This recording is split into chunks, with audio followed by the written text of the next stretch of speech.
श्री राम। जय श्री राम। प्रणाम गुरु जी। आज हमको आपसे मिलकर बहुत उत्कंठा और हमको खुशी हो रही कि आज हम आपके बीच में बैठे हैं और आज आपको नई चीज बताना चाहते हैं, क्योंकि आप ब्राह्मण हैं। जी। हम तो नहीं है ब्राह्मण, हम तो विश्वकर्मा है, लेकिन ब्राह्मणों के लिए बहुत खुशी की चौपाई मिली रामायण में। अच्छा। कि अगर इस संसार में हाँ। किसी को अगर संसार में विजय पाना है, महारथ पाना है, हाँ। तो एक चौपाई गोस्वामी जी ने लिखी है लंका कांड में। वो चौपाई है लंका कांड में 79 और 80 के बीच में, यानी 79 और 80 के बीच में। हाँ। वो चौपाई कवच अभेद विप्र गुरु पूजा, यही समय विजय उपाय न दूजा। जिस समय रावण और राम जी का युद्ध हो रहा था, तो रावण रथ में आया था और राम जी तो पास कुछ था ही। उस समय विभीषण ने हाथ जोड़ के बोला कि प्रभु रावण रथ में है, अच्छा। और आप नंगे पैर, आपके पास कोई साधन नहीं, तो उससे विजय कैसे पाओगे। तब उस समय भगवान राम ने बोले थे कि सुनो सखा, सखा माने भाई। बोले इस संसार में अगर आपको विजय पाना है तो मन में क्या होना चाहिए कि कवच अभेद विप्र गुरु पूजा, यही समय विजय उपाय न दूजा। अगर मनुष्य के हृदय में, जैसे आप हेलमेट लगा के जा रहे हो, तो पुलिस वाले भी आपको परेशान नहीं करेंगे, गिर भी जाओगे तो आप मरोगे नहीं, बच जाओगे, थोड़ा बहुत हाथ पैर में लगेगा। और अगर आपकी हेलमेट नहीं है तो कानून भी लगेगा, जुर्माना होगा, सजा होगी, और आप गिर गए तो मुड़ भी फूट सकती, खतरा भी। तो इसी प्रकार जैसा हमारा हेलमेट सुरक्षा कवच, इसी प्रकार इस संसार में ब्राह्मण और गुरु, ये लिखी आप चौपाई पढ़ लीजिए, क्योंकि आपको बताने से संसार में जाएगी ये बात।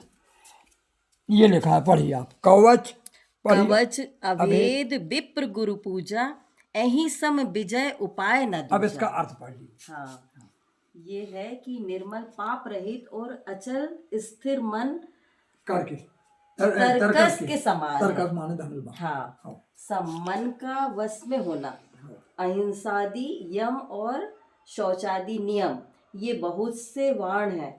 ब्राह्मणों और गुरु का पूजन अभेद कवच, बस इसके समान विजय का दूसरा कोई उपाय नहीं। जिसके पास ये दोनों चीज, वो कभी हार ही नहीं सकता। जी आपके लिए खुशखबरी। और हम चाहते हैं कि हर ब्राह्मण परिवार में आपने इतनी अच्छी जानकारी दी जिसके बारे में सचमुच में मुझे नहीं पता था। और ये हमारा भाग्य है अभी कि तो बहन जी हमको आप आए हैं हमारे यहाँ पर और आपने इतनी अच्छी जानकारी हमें दी। अभी तो बहन जी आपके लिए बहुत कुछ है हमारे पास। अंदर इतनी अच्छी चौपाई ये है। वाकई में रामचरितमानस बहुत बड़ी बात है। इसके हर एक शब्द, एक शब्द के बहुत सारे अर्थ हैं और बहुत गूढ़ अर्थों में लिखा है तुलसीदास जी ने भी। और जिसने इसका ज्ञान प्राप्त कर लिया, मतलब बहुत बड़ी बात है। पढ़ना एक अलग चीज है, लेकिन उसके तत्वों को समझना और करना कार्य को सिद्ध करके दूसरों को कराना, ये बहुत बड़ी बात है। और इसके लिए बहुत बहुत धन्यवाद जो आपने हमें आज इतनी महत्वपूर्ण जानकारियां दी। आज के युग में आप सचमुच में तुलसीदास ऐसी मैंने कभी कल्पना भी नहीं की थी कि किसी को इतनी रामचरितमानस इतनी गहराई से गूढ़ अर्थों के साथ में पता होगी। आते तो बहुत से आपके जैसा महान आदमी हमारा तो धन्य हो गए हम लोग। और हमेशा चाहेंगे कि आप ऐसे ही प्रभु के चरणों में आपका वो बना रहे, भक्ति पूर्ण आपका माहौल है आपके यहाँ का। ऐसे ही आप बढ़िया दीर्घायु रहे, स्वस्थ रहे और सारे बल्कि भारत में क्या, आप अंतर्राष्ट्रीय स्तर पर हमारे धर्म का प्रचार प्रसार करें, ऐसी ही हमारी कामना। और आपकी भी प्रसिद्धि इसी तरह से बनी रहे और सब जगह आपकी प्रसिद्धि बने, यही मैं चाहती हूँ। जय श्री राम। जय श्री राम।